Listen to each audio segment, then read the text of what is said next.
नमस्कार मित्रांनो, आजच्या व्हिडिओमध्ये आपण विंडोज 10 स्लो किंवा हँग होते ते कशामुळे होते व आपण त्याला कसे सॉल्व्ह करायचे किंवा कसे फास्ट करायचे याबद्दल आपण या व्हिडिओमध्ये पाहणार आहोत. तर चला मग व्हिडिओ सुरू करूया. तर मित्रांनो, सुरुवातीला आपण टास्क बारला इथे राईट क्लिक करूया. त्यानंतर इथे टास्क मॅनेजरवरती क्लिक करूया. त्यानंतर आपण इथे पाहू शकता की कोणते कोणते ॲप जास्त मेमरी आपली यूज करतायत. ठीक आहे. ज्यामुळे काय होते, मेमरी जास्त यूज झाली की आपला पी सी हँग किंवा स्लो व्हायला सुरू होतो. जसं की आता इथं कॉपी लॉट चालू आहे. 48 MB आपला यूज होत आहे. त्यानंतर गुगल क्रोम पण आहे 67 MB. मायक्रोसॉफ्ट एज आहे 111 MB. म्हणजे आपल्या कॉम्प्युटरच्या मेमरीतली इथे मेमरी आपली खर्च होत आहे. तर सुरुवातीला आपण इथे जे जास्त मेमरी यूज करत आहेत त्यांना आपण क्लोज करूया. क्लोज करण्यापूर्वी आपण हे जे ॲप्लिकेशन ओपन केलं आहे कोणतंही असो, गुगल क्रोम असो, कॉपीलॉट असो किंवा तुमचं मायक्रोसॉफ्ट असो किंवा कोणतंही असो, ते पहिला तुम्ही सेव्ह करा तुमचा टास्क काय असेल तर त्यावरती, आणि त्यानंतर इथून क्लोज करा. कारण की इथून क्लोज केल्यानंतर डायरेक्ट ते क्लोज होणार आहे. ठीक आहे. तर मला इथं काही सेव्ह करायचं नाही आहे म्हणून मी इथं तसंच ठेवलं आहे. मी डायरेक्ट इथं क्लोज करतो. हे तुम्हाला दाखवायसाठी करत आहे फक्त. ठीक आहे. तर इथं राईट क्लिक करायचं आणि एंड टास्क. ठीक आहे. एंड, राईट क्लिक, परत एंड टास्क. अशा प्रकारे इथं आपण जे जास्त मेमरी यूज करणारे जे ॲप्लिकेशन आहे ते इथं आपण हळूहळू राईट क्लिक करून एंड टास्क करा. ठीक आहे. हे झाले. त्यानंतर हे आपण क्लोज करायचे आहे. दुसरे आहे इथे जे टेम्पररी फाईल्स तयार होतात. टेम्पररी फाईल म्हणजे काय असते, तुम्ही जे कॉम्प्युटर यूज करताना ज्या टेम्पररी फाईल तयार होतात जे आपल्याला अननेसेसरी असतात, म्हणजे ज्याचा काही आपल्याला उपयोग नसतो. काही टेम्पररी फाईल असतात जे कॉम्प्युटर रिलेटेड असतात, ते डिलीट होत नाही आहेत, ते वर्किंगमध्येच असतात. आणि काही असतात ते आपल्याला डिलीट करायचे असतात. टेम्पररी फाईल डिलीट केल्याने आपला डेटा काही डिलीट होत नाही. ठीक आहे. तरी बरेच लोक आपल्याला व्हिडिओमध्ये कमेंट करून विचारतात की सर ह्याचा आपण टेम्पररी फाईल डिलीट केली की आपला डेटा डिलीट होतो का? तर तसं काही नाही आहे. तर आपण टेम्पररी फाईल डिलीट करण्यासाठी विंडोज R प्रेस करूया.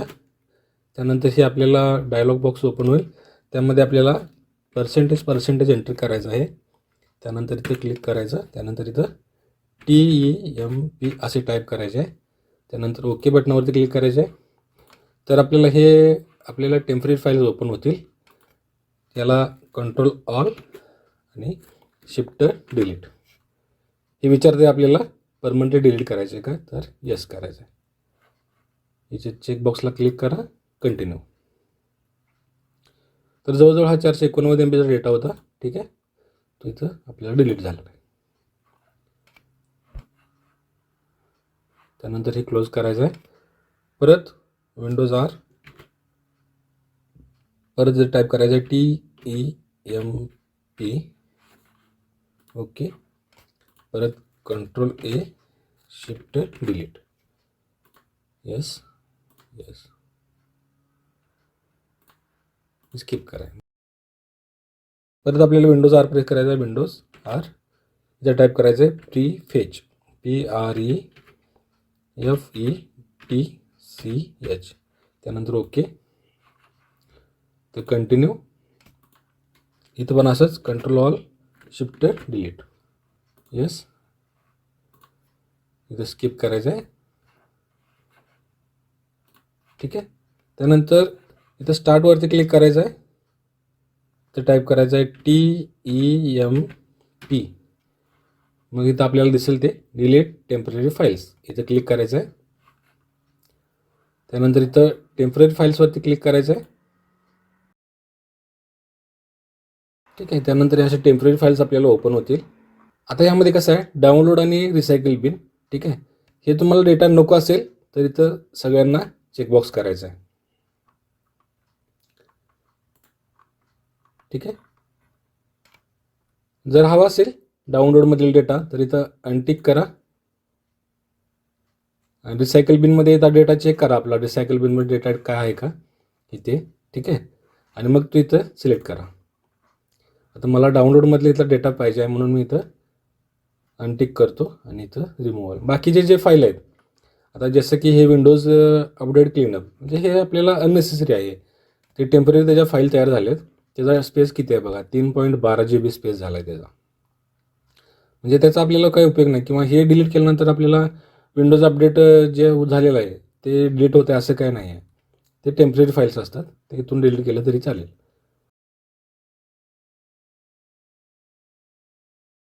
हे बाकीचं पण चेकबॉक्स करा, ठीक आहे. आणि हे रिमूव्ह फाईल्स.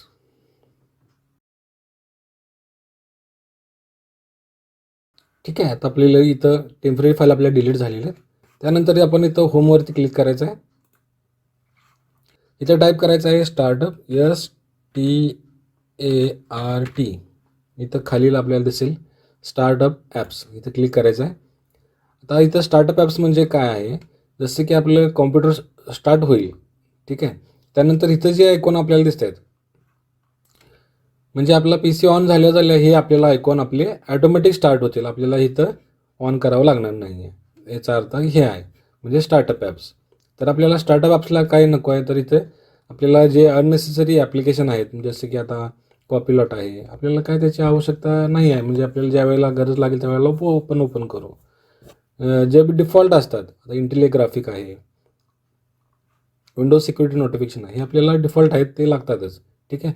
ते आपण तसंच ठेवू, बाकीचे आहेत ते आपण ऑफ करू. इथं ऑफ करू आपण याला.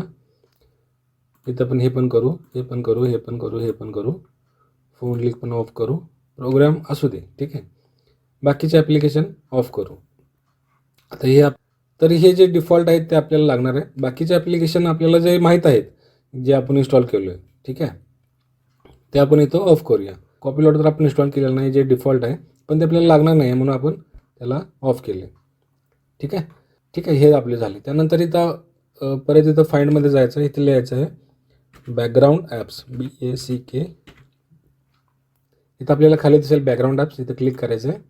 म्हणजे इथे जे बॅकग्राऊंड ॲप्स आहेत, म्हणजे आपल्याला कॉम्प्युटर सुरू असताना हे आपल्याला बॅकग्राऊंडमध्ये चालू असतात, तर इथं आपल्याला हे ऑफ करायचं आहे, ठीक आहे. म्हणजे जवळजवळ हे आपल्याला सगळे ऑफ होईल. तर हे ऑफ केल्यामुळे विंडोज आपली थोडी आणि जरा स्मूथली वर्क होतील, ठीक आहे. त्यानंतर हे क्लोज करू. तर दुसरं एक आहे, दिस PCमध्ये क्लिक करायचं आहे, ठीक आहे. आता हा जो आयकॉन दिसतोय आपल्याला, तर ह्याचा अर्थ आहे की आपली विंडोज ह्या ड्राईव्हवरती इन्स्टॉल आहे. इथं आपल्याला दोन्ही ड्राईव्हवरती काही दिसत नाही तसा आयकॉन, ठीक आहे. म्हणजे ह्या ड्राईव्हवरती आपल्याला ही आपली विंडोज इन्स्टॉल आहे. तर इथं पण आपल्याला बऱ्या वेळा काय होतं, आपल्याला इथं स्पेस खूप कमी असतो. आता इथं आपल्याला 33 GB आहे, तर काही वेळेला इथं 1 GB 2 GB असं पण होतं. म्हणजे इथं पूर्ण आपल्याला जसं की आता निळा आहे, तर इथं रेड येतं आहे, ठीक आहे. तर इथला पण आपल्याला स्पेस थोडा कमी करायचा, म्हणजे जसं की जेणेकरून आता हे ब्ल्यू आहे, म्हणजे 10-12 GB आसपास आपल्याला इथं फ्री स्पेस थोडं हवं आहे. म्हणजे तुम्ही जे प्रोग्राम रनिंग करताय त्याला थोडा स्पेस लागतो आहे, तर इथं आपल्याला थोडा स्पेस ठेवायचा आहे. तर काहींचे नवीन लॅपटॉप असतात की एकच ड्राईव्ह असतो त्याच्यावरती, म्हणजे जे कंपनीनं दिलेलं असतं त्याच्यावरती एकच ड्राईव्ह असतो, आणि एकच ड्राईव्हवरती आपण डेटा स्टोअर करत करत करत त्याचा राहिलेला असतो.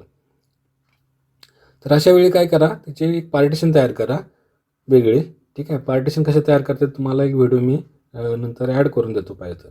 मला कमेंट बॉक्समध्ये कमेंट करा की आपल्याला पार्टिशन कसे करतात याचा व्हिडिओ हवा आहे, तर मी तुम्हाला इथं व्हिडिओ करून शेअर करेन, ठीक आहे. तर इथं आपल्याला त्याचे पार्टिशन करून जो आपला काही डेटा आहे, म्हणजे C ड्राईव्हरचा डेटा आहे, तो इकडं आपल्याला अदर ड्राईव्हवरती कॉपी करायचा आहे. म्हणजे जसं की भविष्यात काहीतरी विंडोजवरती ह्याला प्रॉब्लेम आला तर आपला डेटा ह्याच्यावरती लॉस होणार नाही आहे. तर इथं पण आपल्याला थोडा स्पेस हवा आहे. आता हे आपण ड्राईव्ह ओपन करूया, ठीक आहे. आता हे जे यातले जे इम्पॉर्टंट असतात ते बघा, मी सांगतो तुम्हाला. हे इंटेलचं एक असते, म्हणजे कॉम्प्युटर रिलेटेड असते, विंडोज रिलेटेड. त्यानंतर प्रोग्राम फाईल्स 86. त्यानंतर हे विंडोज युजर. बाकीचे ज्या फाईल असतात त्यात आपण थोडं चेक करा आपला त्या डेटा काही आहे का, असेल तर इथून ते डेटा कॉपी करून अदर ड्राईव्हला पेस्ट करा, ठीक आहे. त्यानंतर हे डिलीट करा इथून. अशा प्रकारे आपला थोडा अजून इथे स्पेस करायला हवा, म्हणजे आपलं विंडोज थोडी अजून अजून जरा स्मूथली वर्क होईल. त्यानंतर इथं इथं राईट क्लिक करूया, प्रॉपर्टीज. राईट क्लिक म्हणजे जिथे विंडोज इन्स्टॉल आहे तिथे राईट क्लिक, ठीक आहे. त्यानंतर डिस्क क्लीनर. आता इथं आपल्याला शो होईल डाउनलोड फाईल्स, हे डायरेक्ट हे सगळं इथं क्लिक करा, ठीक आहे. आता इथं डाउनलोड प्रोग्राम फाईल्समध्ये इथं मग सांगितल्याप्रमाणे तसंच आहे तुम्हाला. डाउनलोडचा डेटा तुम्हाला लागणार असेल तर इथं अनटिक करा, नको असेल तर इथं टिक करा. ठीक आहे.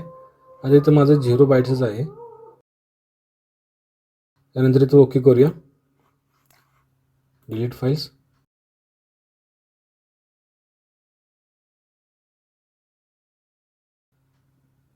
टूल्समध्ये क्लिक करूया. इथं जे दिले this option will check the drive for file system error. इथं चेक करा, म्हणजे आपले जे ड्राईव्हवरती काहीतरी एरर वगैरे की असेल किंवा बॅड सेक्टर असतील तर तिथं थोडं क्लीन होईल त्याची. तर स्कॅन ड्राईव्ह.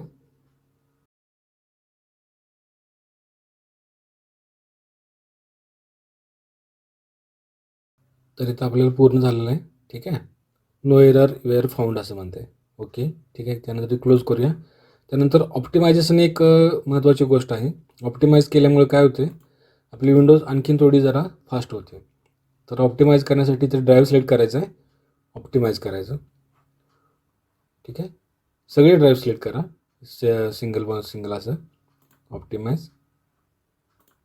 त्यानंतर इथं पण ऑप्टिमाइज. तर ऑप्टिमाइजमुळे काय होते, हा आपला डेटा जो आहे सिक्वन्स वाईज कॉम्प्युटरमध्ये सेव्ह होतो आहे. आणि कॉम्प्युटरला आपण ज्या वेळेला डेटा शोधण्यासाठी सांगतो आहे किंवा आपण कुठलीही फाईल ओपन करतो आहे त्यावेळेला ती आपल्याला चटकन शोधून देते. म्हणजे त्यामुळे थोडाच पी सी आपल्याला फास्ट होतो. त्यामुळे ऑप्टिमाइज करणे हे गरजेचं असतं. इथं चेंज सेटिंगमध्ये पण आपण करू शकता. डेली केलं तरी चालेल.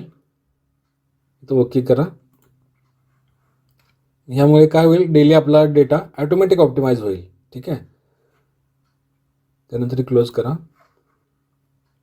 ओके. इथली आपली प्रोसेस झालेली आहे. दुसरे की आपण अनवॉन्टेड ॲप्लिकेशन आपण बरेच इन्स्टॉल केलेले असतात, त्यामुळे पी सी स्लो होतो बऱ्यापैकी. तर ते अनइन्स्टॉल करण्यासाठी इथं विंडोज आर प्रेस करा. इथं टाईप करा appwiz.cpl. ठीक आहे. appwiz.cpl. ओके करा इथं. त्यानंतर आपल्याला हे कंट्रोल पॅनलमध्ये प्रोग्राम अँड फीचर्स ओपन होतील. आता इथं आपल्याला जे अनवॉन्टेड ॲप्लिकेशन आहेत इथं आपण रिमूव्ह करायचं आहे. रिमूव्ह करण्यासाठी त्या ॲप्लिकेशनला आपण राईट क्लिक करायचं आहे आणि अनइन्स्टॉल. ठीक आहे. असंच बाकीचे पण तुम्ही अनइन्स्टॉल करून घ्या. फक्त प्रोग्राम फाईल रिलेटेड घ्या, कारण की हे बाकीचे जे आहेत तर ते विंडोज रिलेटेड असतात. ते आपल्याला आवश्यकता असतात विंडोजमध्ये. जे ॲप्लिकेशन तुम्हाला अनवॉन्टेड आहेत ते इथे अनइन्स्टॉल करा. यामुळे आपल्याला विंडोज इथे थोडी स्मूथली वर्क होते. ठीक आहे. ते आपण क्लोज केले, तर हे पण क्लोज करू. तर मित्रांनो, अशा प्रकारे आपण इथे विंडोज 10 स्लो किंवा हँग होणे इथे आपण प्रॉब्लेम हा सॉल्व्ह करू शकतो. मित्रांनो, हा व्हिडिओ आपल्याला आवडला असेल तर नक्कीच लाईक अँड सबस्क्राईब करा. धन्यवाद.